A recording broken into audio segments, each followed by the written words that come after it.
আমাকে বলেন তো, স্বাস্থ্য উপদেষ্টা, তিনি স্বাস্থ্যমন্ত্রীর পদমর্যাদায় আছেন। আমি জানি ব্যক্তিগতভাবে যে তিনি শারীরিকভাবে অসুস্থ, তিনি কেন ওই পদে গেলেন? তিনি তো ডাক্তারও নন, স্বাস্থ্য খাতে তার ন্যূনতম কোনো অভিজ্ঞতা নেই। তিনি কেন গেলেন? কারণ তিনি ইউনুস সেন্টারে ছিলেন। এবং এইভাবে না নেপোটিজম যখন আপনি সকল জায়গায় করবেন, আমার লোককে আমি বসাবো, যাকে খুশি তাকে বসাবো, এই যদি হয় ভাই, তাহলে আর এই ১,৫০০-এর উপর মানুষের রক্ত, ৩০,০০০-এর উপর আহত, ১,০০০-এর বেশি মানুষের চোখের সরকারের প্রতি পদে যে ব্যর্থতা, সেই ব্যর্থতাকে ঢাকবার জন্য আপনি মনে করে দেখুন তো, গত ১০০ দিনে এমন কোন সেক্টর কি আছে যেই সেক্টর পিসফুলি কাজ করতে পেরেছে? গার্মেন্ট সেক্টর থেকে শুরু করে আপনি কি বলছেন এই পদক্ষেপ নেওয়া দরকার ছিল, যেই পদক্ষেপ নেওয়া দরকার ছিল। এবং যেহেতু এই আন্দোলনের ফসল হিসেবে ২০ জনের একটা উপদেষ্টা পরিষদ এখন মন্ত্রিত্বের স্বাদ গ্রহণ করছে, তারা যেহেতু স্টিয়ারিং এ আছে, মূল দায়িত্বটা তাদের উপর যদি বলা হতো, তাহলেও কিন্তু আমরা মোটা দাগে হিসাব করতে পারতাম যে ঠিক আছে, প্লাস মাইনাস কিছু একটা হবে ১ বছরের। কিন্তু এখন তো we are in total dark. এবং যেই সংস্কারের কর্মসূচি, যেই দীর্ঘ সংস্কারের কথা বলা হচ্ছে, তার কিছুই তো নিকল শুরু হচ্ছে না। ধরুন শেখ হাসিনাকে ফেরানো, আমি যদি প্রথম কথাটা বলি, আমাদের সাধারণ মানুষ যারা, আমি আমাদের মতন রাজনীতি নিয়ে খেলা করা, মানে চুলচেরা বিচার করা মানুষ, বা আপনার মতন যাকে প্রতি মুহূর্তে রাজনীতির খবর রাখতে হয়, তেমন মানুষদের কথা একপাশে সরিয়ে রেখে একদম সাধারণ মানুষদের কথা চিন্তা করেন। তাদের মোটা দাগে চিন্তা কি? শেখ হাসিনাকে কি ফিরিয়ে আনা হবে? আচ্ছা, ধরলাম ভারতের সঙ্গে আমাদের যেহেতু নানান রকম রাজনৈতিক হিসাব নিকাশের ব্যাপার আছে, পারা গেল না। এর পরপরই কে আছে? ওবায়দুল কাদের, এরপর পরই আছে আসাদুজ্জামান খান কামাল, এরপরে আমরা শুনেছি আরাফাতের হুঙ্কার, আমরা দেখেছি নওফেল সাহেব কি সব কথা বলেছিলেন সেই সময়, হাসান মাহমুদ দিন, এবং এরপরে বোধহয় আরো 10 দিন, মোট 100 দিন ধরে ঘটেছে। এবং 100 দিন ধরে এই ঘটনাগুলো ঘটবার পরে আজকে যদি সরকারের ভেতরে থাকা একজন ব্যক্তি বলেন যে অন্য কোনো রাজনৈতিক দলের নির্বাচন চাইবার জন্যে এই সকল দাবি চাপা পড়ে যাচ্ছে, তাহলে একেবারেই নিজের দায়িত্বকে অস্বীকার করা, নিজের ব্যর্থতাকে ঢাকবার একটি খুবই হাস্যকর প্রয়াস ছাড়া এটাকে আর কি বলবো বলেন।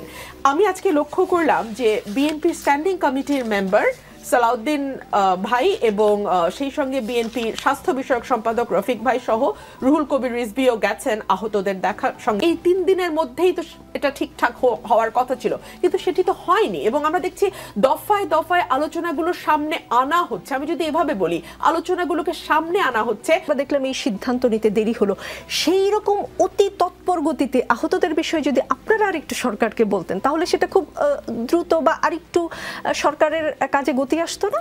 আমি আপনার সঙ্গে একমত পোষণ করেই বলছি, বিএনপি গত 17 বছর ধরে যে পরিমাণ জুলুম নির্যাতনের শিকার হয়েছে, এবং বিএনপির 400-র উপরে কর্মী এই 1.5 মাসে নিহত হয়েছে, বিএনপির কয়েক হাজার কর্মী আহত হয়েছে।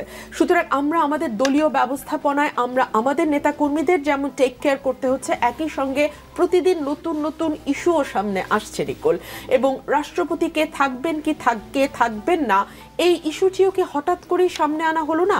ধরুন 5ই অগস্ট যখন এই মহাবিপ্লব কিংবা গণঅভ্যুত্থান যেটাই আপনি বলেন, সেটা খুব পরিষ্কার না।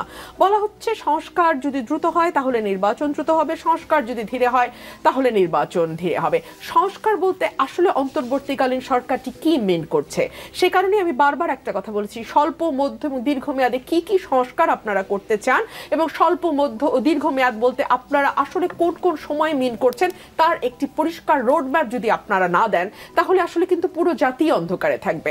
একটা রাজনৈতিক দলের ক্ষুদ্র কর্মী হিসেবে আপনি যখন আমাকে প্রশ্ন করেন যে এটা কোন ট্রেনে বাংলাদেশ উঠেছে, আমি কিন্তু জবাব দিতে পারি না। আমি যখন আমার নিজের সঙ্গে বসে হিসাব করি আসলে ভোট হতে আর কত সময় লাগতে পারে, বিকজ আমাদেরও তো একটা প্রিপারেশনের ব্যাপার আছে, সেই সময়টা আমরা পাবো কিনা, সেই সময়টা হাতে আছে কিনা, এগুলো নিয়ে যখন নিজের সঙ্গে নিজে বসি, তখনও কিন্তু আসলে কনফিউজড হওয়া ছাড়া উপায় থাকে না। আমাকে অনেকেই ফোন করে বলেন যে তুমি কেন এখনই এলাকায় এত বেশি সময় দিচ্ছ, কারণ আমাদের নির্বাচন কবে হবে, কেউ কাজ করা কর্তব্য। কিন্তু নির্বাচন নিয়ে তাদের আলোচনা চলতে থাকলে আহত ও শহীদদের দাবি চাপা পড়ে যায়। সবাইকে এখন আহত ও শহীদদের দাবি গুরুত্ব দেয়া কর্তব্য বা দরকার, সেরকম বলেছেন তিনি। ব্যারিস্টার ফারহানা, আপনাদের নির্বাচনের দাবিতে আহত ও শহীদদের দাবি চাপা পড়ে গেল কিনা? আপনাকে অসংখ্য ধন্যবাদ। দেখুন, কথাটি এমন একজন বলছেন যিনি সরকারের একটি অংশ, ওতপ্রোতভাবে সরকারের সঙ্গে জড়িত, ডে 1 থেকে যিনি সরকারে আছেন, এবং তিনি বলছেন যে এই 3 মাস পরে এসে যখন স্বাস্থ্য উপদেষ্টা দেখা হারিয়েছেন আমার ভাই, এই দেশের জন্য, দেশের মানুষের জন্য আজকে ওনারা এই আত্মত্যাগ করেছেন বলেই কিন্তু আমরা এসে বুক ফুলিয়ে আপনার অনুষ্ঠানে কথা বলতে পারছি। এবং এখন আমরা যত প্রতি করে বিচার করা, নিকোল আমি কোনো যদি কিন্তু ব্যবহার করব না। যখন আওয়ামী লীগের আমলে শিবির সন্দেহে পিটিয়ে মারা হতো, যখন আওয়ামী লীগের আমলে রাজাকার শাবক বলে আমাদেরকে ডিহিউম্যানাইজ করা হতো, তখন কিন্তু আমি সেটাকে যদি কিন্তু দিয়ে কোনোদিন সমর্থন দেই নাই। সুতরাং আজকে যদি কাউকে আওয়ামী লীগ বলে শুধুমাত্র অপরাধী না, হ্যাঁ, শুধুমাত্র আওয়ামী লীগ বলে কারো উপরে যদি হামলা হয়, কারো উপরে যদি অত্যাচার করা হয়, সার্টেনলি আমার মনে হয় একজন সচেতন শিক্ষিত নাগরিক হিসেবে, একজন আইনজীবী হিসেবে এবং একজন মানবাধিকার কর্মী হিসেবে certainly I will condemn that. তবে অ্যাট দ্য সেম টাইম তবে কিন্তু ওটাকে জাস্টিফাই করে না। তবে হচ্ছে যারা অপরাধের সঙ্গে যুক্ত ছিল, 15 বছরের নানান রকম অপরাধ, সেটা আপনার ফৌজদারি থেকে শুরু করে দেওয়ানি পর্যন্ত, যেই অপরাধে যেই অভিযুক্ত হবে না কেন তার বিরুদ্ধে মামলা হোক, তাকে আইনের আওতায় আনা হোক, এবং আইনজীবীরা যাতে কোর্টে গিয়ে কোনো রকম কোনো হেনস্থার শিকার না হয়, কাউকে ডিফেন্ড করার জন্য যেন আইনজীবীকে শারীরিকভাবে লাঞ্ছিত হতে না হয়, সেটাও এই সরকারকে এনশিওর করতে হবে। রাজনীতিতে শেষ কথা বলে কিছু নেই, রাজনীতির এই কথা চলছে, যেতে অতটুকু সময় লাগবে। মজার ব্যাপার হচ্ছে এই ট্রেনটা এত অদ্ভুত একটি ট্রেন, যেই ট্রেনের যারা অপারেশনে আছেন, যারা এটা নিয়ন্ত্রণে আছেন, তারা কিছুই বলছেন না। শুরুতে আমরা দেখলাম সেনাপ্রধান প্রথম বোধহয় মুখ খুললেন এবং তিনি বললেন যে 18 মাসের মধ্যেই নির্বাচন হবে। সঙ্গে সঙ্গে সরকারের তরফ থেকে সেটার বিরোধিতা করা হলো এবং বলা হলো না, এটা সরকার বা অন্তর্বর্তীকালীন সরকারই। তারা এখন আর মুখ ঢাকছেন না, বিকজ ওই এলাকার যারা আছেন বাসিন্দা তারা সকলেই আসলে সেই লাইনে গিয়ে দাঁড়াচ্ছে। সুতরাং কেউ কারো কাছ থেকে আসলে গোপন করবার মতন বিষয় নয়। বলা হচ্ছে একদম উচ্চবিত্ত ছাড়া সমাজে মধ্যবিত্ত, নিম্ন মধ্যবিত্ত এবং নিম্নবিত্ত মানুষের কথা তো বাদই দিলাম, তাদের প্রত্যেকের দিন আনি দিন খাই অবস্থা। 30% মানুষ, নিকোল, 30% মানুষ মানে কিন্তু 6 কোটি, 18 কোটি মানুষের দেশে 6 কোটি মানুষ তার খাদ্যের যতটুকু খাবার প্রয়োজন সেটুকু থেকে কাটছাট করে কম খাচ্ছেন, কম ক্যালোরি নিচ্ছেন। এগুলো তো এই বাংলাদেশে হচ্ছে। সিন্ডিকেটের কথা বলা হয়, সিন্ডিকেট দূর করার জন্য এই সরকার কি পদক্ষেপ নিয়েছে বলেন তো? অর্থনীতির অবস্থা অলরেডি ভঙ্গুর মানে আজকে ভঙ্গুর, এটা গত 15 বছরে ভাঙা হচ্ছে। এখন এই যে সিস্টেম্যাটিক ভাবে ভাঙা হলো, এর মধ্যে শুরু হয়েছে আনসার্টেনটি। আমরা জানি না এই সরকার কতদিন আছে, কিভাবে আছে, প্রত্যেকের মধ্যে অসন্তোষ। সরকারকে যারা ক্ষমতায় এনেছে বলে দাবি করা হয়, সেই ছাত্র সমাজও কিন্তু এই সরকারের পারফরমেন্সে হ্যাপি না। So everyone is unhappy. এই আনসার্টেন অবস্থার মধ্যে না দেশে জুলাই গণ অভ্যুত্থানে আহতদের দীর্ঘমেয়াদী চিকিৎসা দেওয়া হবে, আহত শহীদ পরিবারের সদস্যদের পুনর্বাসন করা হবে।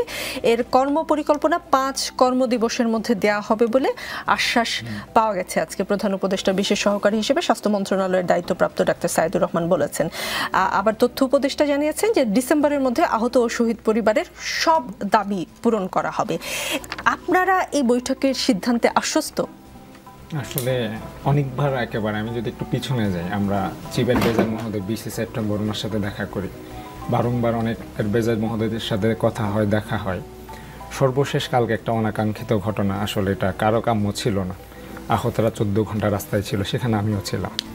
তো তারপর গত রাতেই 5 জন উপদেষ্টা মহোদয় সেখানে আহতদেরকে আশ্বস্ত করেন যে তোমরা রাস্তা ছেড়ে দাও, তোমাদের যত বিষয়াদি আছে, এটাই এই রাষ্ট্রের বা এই সরকারের প্রধানতম কর্তব্য। যে মানে পার্সোনালি ওনারা প্রেশারাইজড হয়েছে, দেখলাম, মানে ওটা প্রেশারটা অনেক বেশি গেছে।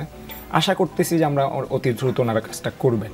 আর যদি না করেন, আসলে তো আমাদের মানে আহতদের সাথে বা শহীদ ফ্যামিলির সাথে এক ধরনের অবজ্ঞা বা অবহেলা অলরেডি করে ফেলছেন। আমি তারপর বলতে চাই না, কিন্তু আবার সামনে যদি আবার নতুন ক্রাইসিস সৃষ্টি হতে পারে, এই আর কি। জি, একটা বিষয় একটু ছোট করে জানতে চাই, মানে 2.5 ঘন্টা পর বৈঠক শুরু হয়, কারণটা ছিল 2 পক্ষ ছিল, মানে আহত যারা জুলাই অভ্যুত্থানে আহত হয়েছেন তারা তো আহতই, তারা কেন 2টি পক্ষ হবেন?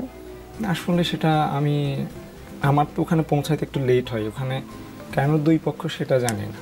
আচ্ছা, 2 পক্ষ তো হওয়ার কথাই না, আহতরা তো আহত, ওখানে 2 পক্ষ। প্রায়োরিটি লিস্ট সেট করতে কোথাও হারিয়ে যাচ্ছে কিনা বিভিন্ন জায়গায়, ধরেন কারো ছবি নামাতে বা ধরেন কাকে অপসারণ করতে হবে বা কাকে নিষিদ্ধ করতে হবে, সেই দিকে বেশি মনোযোগ বলে আপনাদের মনে হচ্ছে কিনা? কারণ আপনারা তো বলছেন যে এই সরকারকে আপনারা চাপে রাখবেন, তারা যেন তাদের প্রায়োরিটি লিস্ট সেট করতে পারে।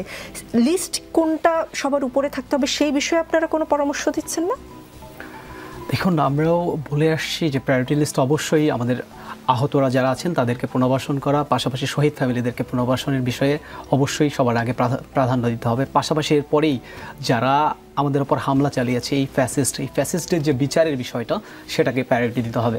বাট আমরা এই দুইটা ক্ষেত্রে কোনোটাতেই দৃশ্যমান কিছু দেখতে পাচ্ছি না। আমরা অবশ্যই বলবো এই ক্ষেত্রে এই সরকারের কাছ থেকে আমাদের যে প্রত্যাশা ছিল, আমাদের যে স্পিরিট ছিল, এই স্পিরিটকে তারা ধারণ করতে পারছে বলে মনে হচ্ছে না এই বিষয়গুলোতে। আমরা যদি কয়েকজন উপদেষ্টা বাদ দিই, বাকি উপদেষ্টাদের এই যে 3 মাসে তারা কি করেছে আমাদের সামনে তারা কিছু তুলে ধরতে পারে নাই। আমরা তাদেরকে বলবো যে দ্রুত সময়ের মধ্যে তারা এই 3 মাসের মধ্যে কি করেছে প্রত্যেক উপদেষ্টারা তাদের নিজ নিজ জায়গা থেকে এই বিষয়গুলো আমাদের সামনে তুলে ধরুক, এবং আমরাও আমাদের জায়গা থেকে আমাদের যে চাওয়া। সবচেয়ে গুরুত্বপূর্ণ স্টেক হোল্ডার সরকারের আপনারা, আমি মনে করি, এটা একদমই আমার ব্যক্তিগত মতামত, ও কেউ অন্যভাবে নেবেন না, যারা আহত এবং নিহতের পরিবার তাদের কাছে বরঞ্চ আমি প্রশ্ন করতে চাই, আপনারা কি দেখেন নির্বাচনটা কবে হলে ভালো হয়? মানে এই নির্বাচনী ট্রেনের গতিটা কি লোকাল ট্রেনের মতো হওয়া উচিত, আন্তনগরের মতো, নাকি যে মেট্রো রেল আমরা সর্বশেষ চড়ে অভ্যস্ত সেই মেট্রো রেলের মতো হওয়া উচিত? আমি তো ওনাদের মতো খুব পাকাপোক্ত করে জবাব দিতে পারবো না।